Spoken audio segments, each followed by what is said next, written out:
In Africa, there are no elections that are free and fair because most of our elections are highly contested. There are so many players involved, including outside forces. So the elections in Cameroon also fall into the same category of highly contested elections. You must understand that the incumbent has overstayed in power. He has actually we can say that he has overlived his welcome. Yeah. So he's being viewed from across the divide, including the English-speaking Ambazonia region, as an invisible candidate, as a ghost candidate, because he's being propped up there by some occupying force, and they feel marginalized to the extent that the elections themselves, the processes leading to the polling day, were highly contested. So the Ambazonians in southwest Cameroon consider the elections as rigged, and most of the voters in southern Cameroon did not turn up on the polling day. So that leaves a huge question mark on the elections themselves. What are some of the sticking points that make you feel that the elections were not free and fair? First, the electoral system itself. Remember, it is first past the post, yes, plurality voting, which is very, very problematic, especially in Africa, because it guarantees that the bigger parties will always win. So despite their geographical location or despite the distribution of the voters, if it has a highly concentrated base, a stronghold, the major parties always win, and it favors the incumbency. So plurality voting, especially first past the post, favors the incumbent, and it favors the party that is in power. So that's one of the sticking points. Also, the processes, the electoral processes leading up to the registration of voters, and also voters against the electoral list. This has always been a problematic, I think, highly contested thing across the African continent. So in Cameroon as well, the opposition parties also are challenging that. The third point is 9 contesting presidential candidates. I think the opposition was split up. The opposition was not united. They were supposed to mount a united force against the incumbent. If they really stood any chance of defeating Paul Biya, they were supposed to unite and present one common candidate as the face of the opposition. But they failed to do it. Even a week before the elections, there were some signs that they were going to unite, present one candidate, but they failed to do so. So this is a self-inflicted damage to us as Africans, because every time we are challenged when it comes to unity, we have failed to achieve African unity, even after the departure of the founder himself, Osagyefo, Kwame Nkrumah. We have failed to unite as Africans, and we continue to fall behind. We continue to suffer setbacks because the imperialist forces thrive on divide and rule. And the same thing happens in Cameroon. We have seen that the incumbent himself is in power since 1981. Yeah. For 37 years now. He has managed to change the constitution to remove the presidential term limits, which guarantees him another victory. If he emerges victorious now, it means that he will be in power for another 7-year term. This is another sticking point. And the other one is Ambazonia itself. Yes. Remember that this is southern Cameroon. It used to be part of eastern Nigeria, but after the Second World War, when Germany was finally defeated in the Second World War, the United Nations partitioned it and gave it a plebiscite opportunity to vote whether to join Nigeria or to go into Cameroon. Okay. So I think what British Cameroon did, because it was given to Britain after the defeat of Nigeria, after the defeat of Germany, southern Cameroon was given to Britain, and then northern Cameroon was given to the Francophone. So what happened is the British Cameroon, because of the British system of divide and rule, was further partitioned into northern Cameroon and southern Cameroon. And I do understand that the Anglophone community didn't vote. What have you heard with regards to that? Yeah, the Anglophone community refused to go out to vote because they feel that the election is being managed, and it's being it's a farce because it is being managed and it has been organized by an occupying force. They do not recognize the regime in Yaoundé. They feel that Paul Biya is there to serve the interests of the imperialists who have continued to exploit and extract resources in southern Cameroon. Remember that most of the resources in Cameroon are located in the southern part of Cameroon, which is Anglophone. So the Anglophone have continued to export these resources to France and other Western nations, but they have not received any dividends. For years, the resources continue to be extracted from southern Cameroon. We are talking about oil. We are talking about timber, forest. All these resources are based and interestingly, in Edward, Cameroon. Interestingly, I mean, Cameroon was founded in 1961 on the promise of federalism, on the promise of autonomy for its regions. And we understand that President Paul Biya didn't visit those communities, those Anglophone communities, and a 48-hour curfew was imposed on those communities. Yeah, but you remember that Paul Biya himself didn't support federalism. So it gives a great deal of isolation of those communities. He didn't support federalism in the first place because he knew that with federalism, those local people would have some autonomy to determine their destiny. They would be in charge of their own resources. So what he did was, after some years in power, he changed the constitution again, back to a republic of Cameroon. It used to be the Federal Republic of Cameroon, remember. But when he abolished the federalism, he reverted back to a Republic of Cameroon, which ensured a unitary state, a centralized state, which means that they did not devolve power to the Ambazonia, to the southern Cameroons, and they remained like that for so many years to the extent that they started imposing the Francophone system on the southern Cameroons, who had thrived through the Anglo-Saxon system of education, had thrived through the Anglo-Saxon system of judiciary. All these were abolished, and now they started exporting civil servants from Francophone Cameroon into the English-speaking regions, which means that all those people who had spent so many years in school, you know, vying for public service positions were marginalized. So all the English-speaking lawyers and teachers feel marginalized because they don't occupy those pivotal roles in civil service. So that's the crux of the matter. It first started as a crisis of identities, but as this crisis, Anglophone problem continued, it turned into a crisis of governance. That's the main crisis of the matter because governance is a highly contested issue. Okay, going back to the fragmentation of the opposition, which you rightly mentioned earlier on, I mean, it's safe to say that some of the opposition leaders, especially the smaller opposition parties, are just doing it not for the intents and purposes of winning, but just for getting a smaller share of the spotlight. I mean, the more serious contenders with the likes of Joshua Ossi, Akere Muna, Maurice Kamto are not only competing against Paul Biya, but they are competing against each other. So essentially, they're handing over Paul Biya victory on a silver platter. So one analyst actually put it rightly so, and it provided so much food for thought that, you know, they are actually looking forward to 2025 because they knew that 2018 they're definitely not going to win it, and they're essentially doing it not to give, I mean, to give Paul Biya a hard time. But that's one of the issues that most analysts across Africa do not understand.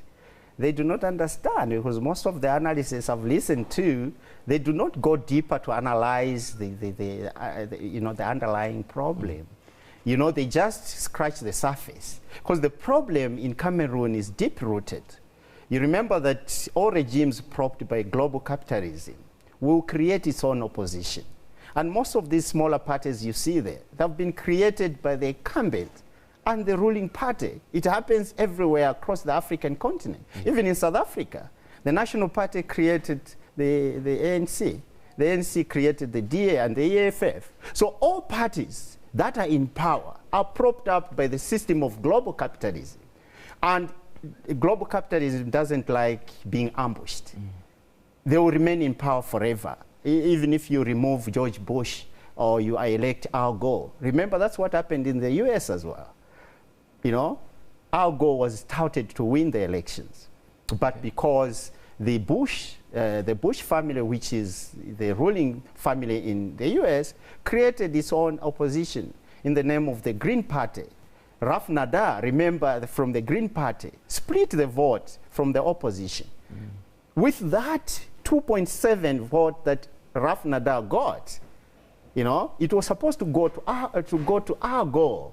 And then finally, when George Bush finally took Florida, which is his base, he was the victor, he was the winner. So this is what happens, because the system, most analysts do not understand that the system of global capitalism was created to ensure that all the counterparts, like neoliberalism, democracy, and the system of slavery remain intact. You're making a good point, but then what do you make of the outlook or the makeup of Cameroon's cabinet? I mean, Paul Biya reconstructed the coalition, roped in some of the opposition members and then gave them plush positions, but then he did maintain control of the economic cluster. I mean, it's now made Cameroon having one of the biggest cabinet with about 65 cabinet ministers in Africa.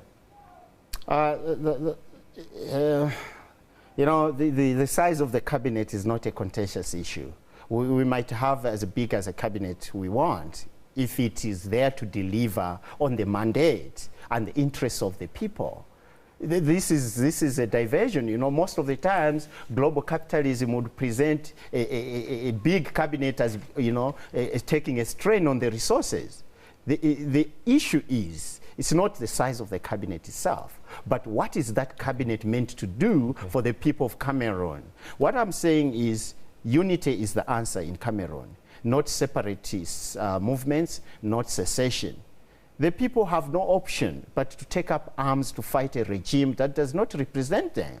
That's why we have secessionist movement in Cameroon. Those people do not want to be secessionists. So what Paul Biya can do, even at his old age, at 85, if he wants to leave a legacy for the people of Africa, in the traditions of Thomas Sankara, in the traditions of Patrice Lumumba, what he needs to do is to unite the nation. Forget about who is propping him up to remain in power. Forget about all the external forces that have forced him to forget about delivering on the mandate. He can still leave a legacy now. As I'm sitting here, he can still leave a legacy for the people of Cameroon and the people of Africa by uniting the nation. Three things. One, he has to change the constitution again, to change the constitution to ensure a state that will deliver on the promises he made when he took power in 1981. Okay. One of the things he can do is to adopt Pan-Africanism as the driving force of his policy formulation in government, and on the driving force of policy implementation. Because I'm baffled that looking at all the 9 candidates that have been returned by the Electoral Commission, there's no Pan-Africanist of sort there. You can't tell who is a Pan-Africanist. All those candidates are playing up to a system that has kept us captive for a long time. We are playing catch-up to the system of neoliberalism, which will not benefit the African continent. All the speeches I've given throughout the African continent have emphasized that we need to build a new cadre of leadership. Forget about the contestations that were there in Cameroon. He can still decide after gaining victory in 7 days' time, when the Electoral Commission announces him as the winner, he can bring all these contesting candidates to the table and say, we want to form a government of national unity which will answer to the people of Cameroon and not to France or Britain. So this can still happen, even with a bigger size of cabinet. I don't have any gripe with the size of the cabinet if it is going to deliver on the mandate. You keep on emphasizing the importance of unity. Fine, it is very important, but then it can never solve the issue of poverty. His last term, or his Paul Biya's current term, the economy grew by about plus or minus 4%, but Cameroon remains one of the poorest countries in Africa. What can be done? 60% of the GDP comes from the English-speaking region in Ambazonia. So, as I've said, all the resources that are being extracted and exported, shipped to France in their raw form, come from Ambazonia. Yes. So if he unites the nation, he will cut costs, because now the secessionist movement wants to make Ambazonia ungovernable. That's an extra strain on the budget. That's an extra strain on the fiscus of Nigeria, of Cameroon. Yes. He's also busy, preoccupied with fighting Boko Haram militants to the north of Cameroon. That is another strain on the fiscus of Cameroon. And this is money that is being paid for by the taxes of the people who have suffered for so long. So if he can unite Cameroon, he will cut costs, expenditure on defense and the military. He is spending a lot of billions fighting an insurgency that is not supposed to be there in the first place. If he had prioritized on the promises that he made to the Cameroonian people, this is a necessary strife. Remember that these crises are pitting black people against other black people. Yes. All the people who are benefiting from this crisis are sitting there in Paris, in Champs-Élysées, sipping their wines, champagnes. So the black people are busy mutilating, killing each other in Ambazonia, in Bamenda, in Buea. They are busy raping women. The soldiers are being sent there to rape women, kill children. Schools are closed down. Hospitals are closed down. And these are people who do not know the character and content of the war. Where is it coming from? They are just persuaded to fight because they believe that by fighting the soldiers, they are going to gain independence. The people who are benefiting from the exploitation and the resource extraction are sitting in Yaoundé, are sitting in Paris, are sitting in England. So I'm saying to you that unity is the answer. Remember Osagyefo, Kwame Nkrumah said, Africa must unite or perish. Yes. If Africa does not unite, we will forever be enslaved to a narrative that seems to suggest that our saviors are not located here in Africa. Our saviors are located in the Western capitals. If we do not unite, we will forever be enslaved to Western domination and exploitation, which has kept us underdeveloped and underemployed for a long time. Remember, what is happening now is the same strategy of partitioning of territories. Okay. Who is funding the secessionist movement in Ambazonia? Okay. Who is training these young people in Ambazonia? We must start to ask questions, because you remember capitalism thrives on divide and rule. Okay. The extent to which these regimes of capture, of resource extraction and exploitation succeed in dividing us. We don't have much time, unfortunately. Just a quick one. Maurice Kamto, the opposition leader, has declared himself the ultimate winner in this election without the Electoral Commission having declared him so. I mean, this has been a growing trend in most of the African countries. We've seen it recently in Zimbabwe, we've seen it in Kenya, we've seen it in the DRC in the era of Etienne Tshisekedi. What gives them the mandate to declare themselves the winners without having the superior mandate, as it were? There are a number of factors. One is desperation. Remember that people are crying out for change. If people don't see change, opposition candidates will come up with all sorts of games. He's simply grandstanding, because that's the only way. He does not have any power. He doesn't have gunpowder to fight the regime in Yaoundé. So all he can do is to grandstand for his supporters, or optics. So these are simply optics for the camera. What sort of benefit do they derive from that, if at all? There are no benefits for the people. There is nothing in it for the people except for the theater of politics. People do not eat politics. People eat development and the process of development. And this has been denied to the people of Cameroon for a long time. All these candidates, they are there to serve the interests of the same power oligarchs that have kept Cameroonian people captive for a long time. So Maurice Kamto, including all those other lawyers from the university who are contesting, they are in league to deny the people of Cameroon their true freedom. So they are serving the same system of capture, of global capitalism that has kept us as slaves for a long time.